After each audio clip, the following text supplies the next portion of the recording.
goodness. It is such a great pleasure and honor for me to be here at the Rainbow Push Women's Luncheon. And I thank Jackie Jackson for permitting her husband, Reverend Jackson, to be part of this event. But I know very well that this is a family commitment. And to the Reverend and Jackie and the entire Jackson family, I think we all owe you a round of applause for your dedication, your commitment, your love and concern for people everywhere, and especially those who need to be lifted up.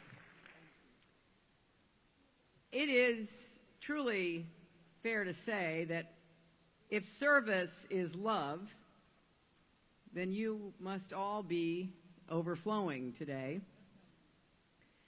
because not only the Jackson family, but these extraordinary women who are the honorees today demonstrate that heart of service. I want to recognize 3 of your representatives in Congress who are there every single day fighting hard, and I, for one, appreciated their sit-in to end gun violence in America. Representative Robin Kelly, Representative Jan Schakowsky, and all the way from California, Representative Maxine Waters.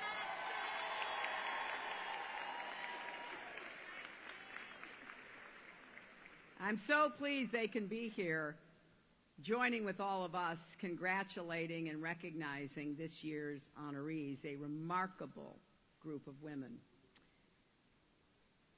They make me think of another quote from another remarkable woman, Margaret Mead: "Never doubt that a small group of thoughtful, committed citizens can change the world. Indeed, it's the only thing that ever has." So it is vital that we keep that in mind, because we have work to do. We have to keep organizing, keep advocating, keep educating people about the facts and the stakes. Your strength and heart and grit are so important to your communities and to all of us. We need world-changing women more than ever, because if you noticed, women can get stuff done. You know that great old saying, you want something done, ask a busy woman to do it.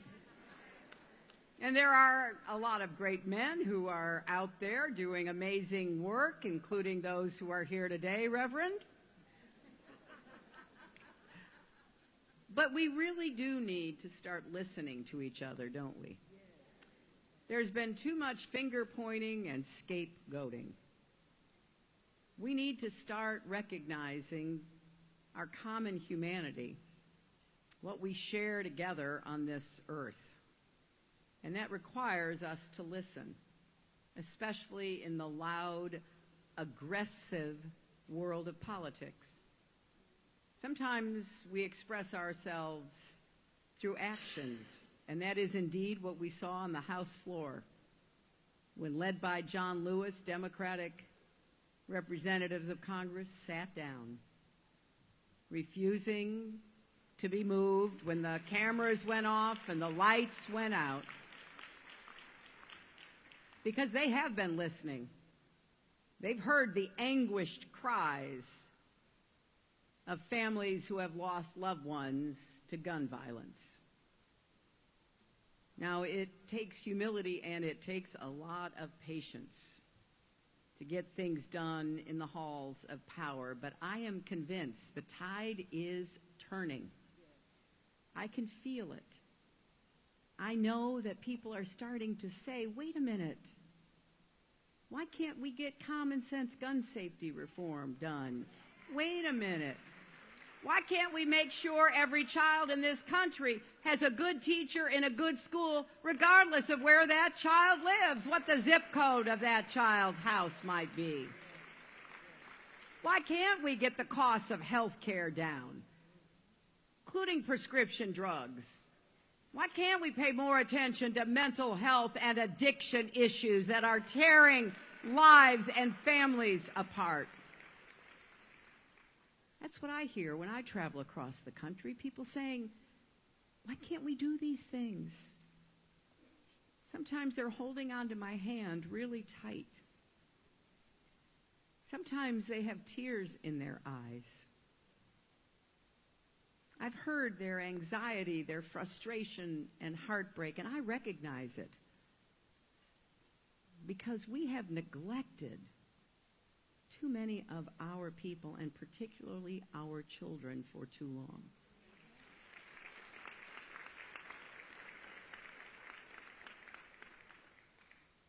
And we've lost the ability to put ourselves in someone else's shoes, to show empathy as well as compassion.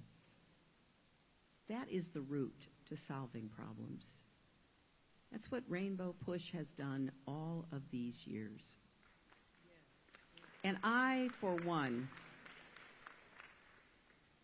am grateful to you.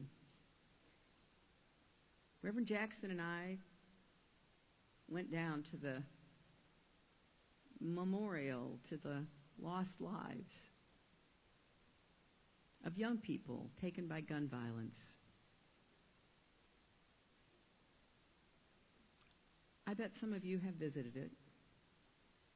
It started out as a way to honor those lost lives, getting bricks and writing the names of children and teenagers and young people taken too soon. I've had the great honor of getting to know and work with a number of the mothers who have lost children to gun violence. I believe that Annette Nance Holt is here. And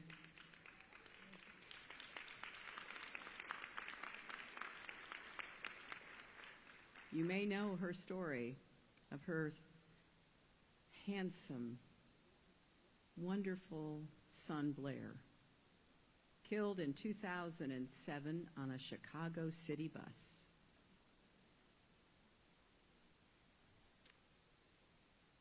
An innocent bystander of a gang fight. America is still mourning 49 people murdered in an Orlando, Florida nightclub. We just passed the first anniversary of the murders in Charleston at Mother Emanuel Church. I'm constantly reminded of the loss of the little children and their teachers at Sandy Hook Elementary School. But our country also must mourn and remember the 64 people shot across this city, right here in Chicago on Memorial Day weekend.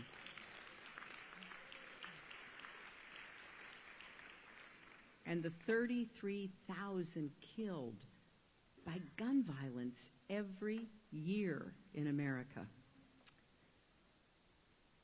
Things are so broken that just to try to get a vote, to keep terrorists from buying guns, and to apply background checks to gun shows and online sales. The Democrats in the Senate had to launch a filibuster, and the Democrats in the House had to sit in. Now, we remember the most famous sit-ins in our nation. Sit-ins that many of you, and certainly the Jacksons, participated in. sit-ins demanding civil rights legislation, demanding respect and dignity. Well, I don't know about you, but I think saving our children and other people from gun violence is a civil rights issue right now in America.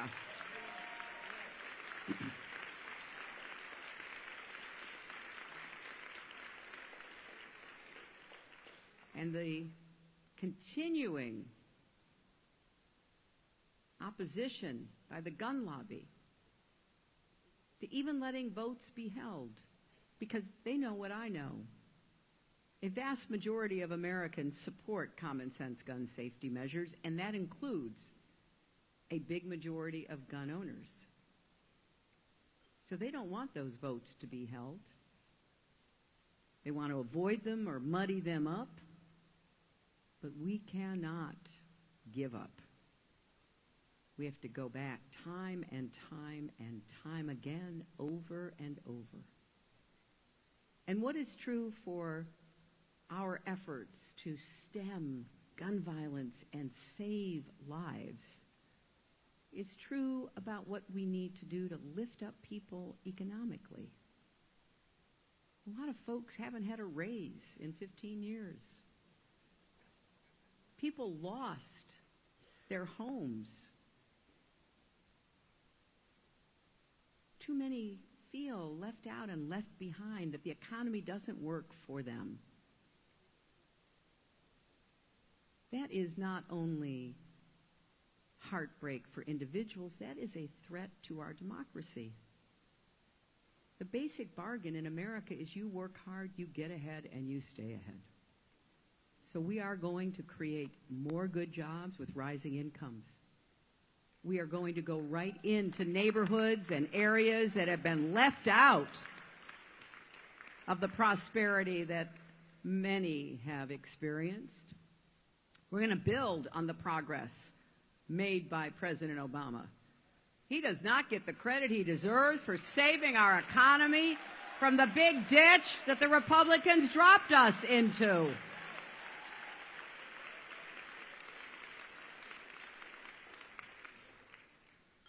How would you feel? You're a young, dynamic, really smart, new president. Happens to be from Chicago. And you get elected, and you find out it's even worse than they told you. We were losing 800,000 jobs a month. 5 million homes were lost. 9 million people altogether lost their jobs, and $13 trillion in family wealth was wiped out. I remember seeing the president shortly after the 2008 election, and he just was shaking his head. Like, welcome to the White House, President Obama. You've just inherited the worst financial crisis since the Great Depression. Have a good day. Well, I'll tell you what, he protected us from another Great Depression.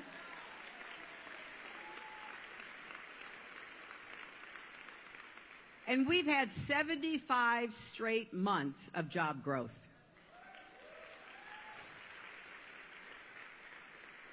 Now, he knows, and I know, we've talked about it, that not everybody has gotten back on their feet. And communities left behind are crying out for investment after being neglected. This is something Reverend Jackson is passionate about, and we all should be. Multi-generational poverty has no place in the United States of America in the 21st century. So we need to listen to each other. And we need to listen to the families crying out for criminal justice reform to make their communities safer and give people who've made mistakes a real chance at a job and a future when they get back home. And we have a lot of people crying out for immigration reform, so workers and their families can come out of the shadows and don't have to fear being ripped apart. You can hear it if you listen. Crying for better schools, decent, affordable housing, clean air, and water for every child, whether they live in Flint, Michigan, Chicago, Illinois, or anywhere in our country. And people are crying out for equal rights and dignity. They're telling us about the unseen barriers they face every day.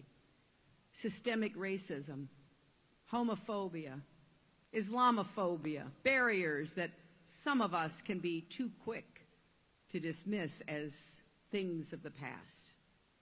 They're still with us. We've got to face that and change them.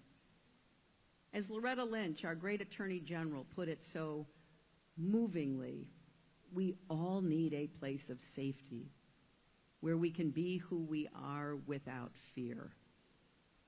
I want us to make America that place for everyone. And you know what else we have to pay attention to?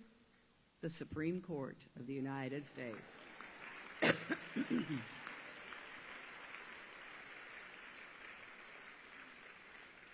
This morning, the court agreed that Texas regulations of women's health clinics were unconstitutional.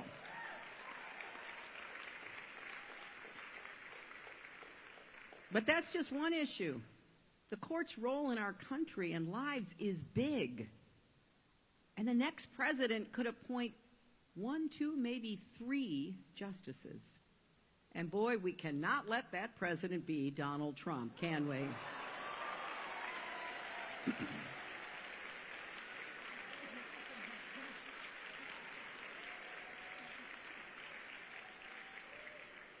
So if we listen, we can hear Americans telling us about their struggles. And the people I talk to, they don't want charity. They don't want something for nothing. They want to be given a chance, a fighting chance. And that's what we have to give them. In a few weeks in Philadelphia, I will have the high honor of accepting the Democratic Party's nomination for President of the United States.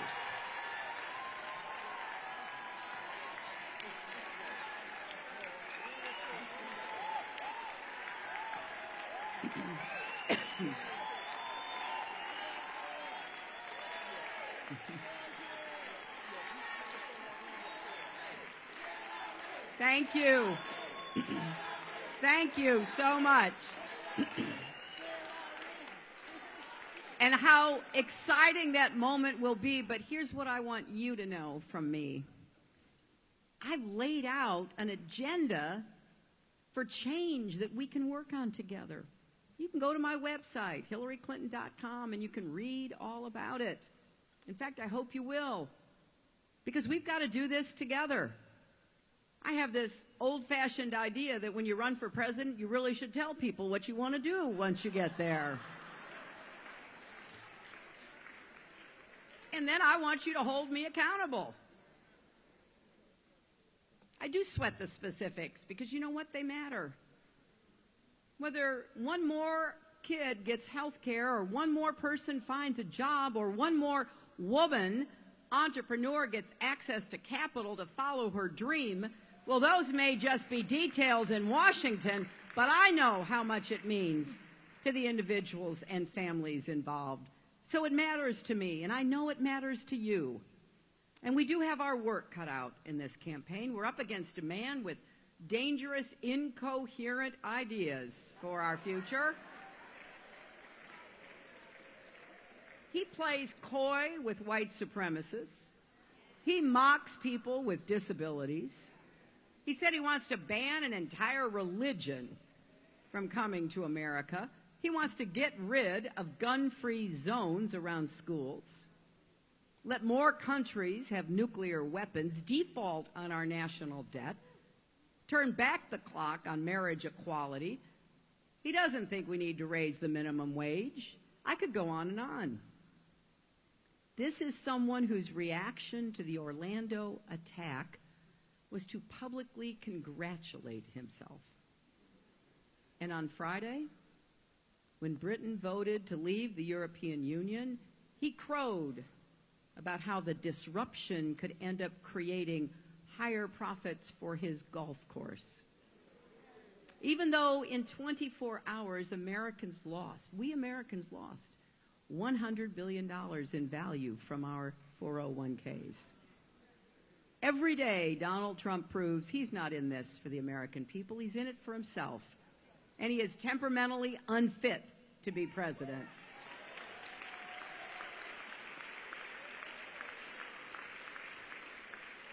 That's why, even if I weren't running for president, I'd be joining with all of you to do everything we could to make sure he never becomes our commander-in-chief. Our country is so much better than this. So here is what I ask of you. Hold me accountable. Hold us accountable. What we say matters, but what we do matters more. And I have tried really hard not to make impossible promises during this campaign. It hasn't always been the easy choice, but I think it's the right one, because failed promises will lead even more people to lose faith in our ability to solve problems together. As your president, I will do my best to be straight with you about the challenges we face. If I make mistakes, I'll tell you, and how we're going to fix them. I'll make sure you know what we all need to do, you, me, everyone, to get where we are headed. In other words, I will do everything I can to rebuild your trust in our government. And let me just say a few words about that. Trust is the glue that holds our democracy together. But it's no secret that Americans' trust in government has eroded. So has our trust in the media, business, religion, even professional sports. Something that used to connect us, that made it possible for us to believe in a shared present and a common future, has worn away. It is crucial for our country to get this back. I take this seriously as a citizen and as someone asking for your vote. And I personally know I have work to do on this front. A lot of people tell pollsters they don't trust me. Now, I don't like hearing that. And I've thought a lot about what's behind it. And, you know, you hear 25 years worth of wild accusations, anyone would start to wonder. And it certainly is true. I've made mistakes. I don't know anyone who hasn't. So I understand people having questions. Now, maybe we can persuade people to change their minds by marshaling facts and making arguments to rebut negative attacks. But that doesn't work for everyone. You can't just talk someone into trusting you. You've got to earn it. So yes, I could say that the reason I sometimes sound careful with my words is not that I'm hiding something. It's just that I'm careful with my words. I believe what you say actually matters. I think that's true in life, and it's especially true if you're president. So I do think before I speak. And I could say that political opponents and conspiracy theorists have accused me of every crime in the book over the years. None of it's true, never has been. But accusations like that never really disappear once they're out there. And a lot of what people read about me in certain corners of the internet, and a lot of what Donald Trump says about me, is just that same nonsense. But I know trust has to be earned. When I was running for the Senate in New York, a lot of voters had doubts about me. They weren't sure why I was running or whether I'd be there for them when the campaign was over. So I worked hard in the election, and then I worked even harder once I was elected. And I delivered for people. And they learned they could count on me to fight for them. And in the end, I earned their trust. And then, as you remember, I ran a hard campaign against Barack Obama. And after he was elected our president, he trusted me to be his Secretary of State.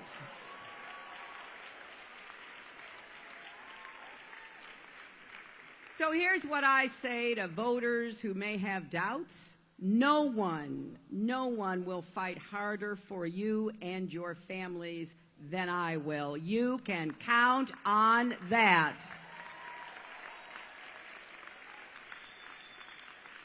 I've been called a lot of things, but quitter is not one of them. So I will get up every single day and go to work for you, take responsibility for what we try to get done, and ask that you judge my actions.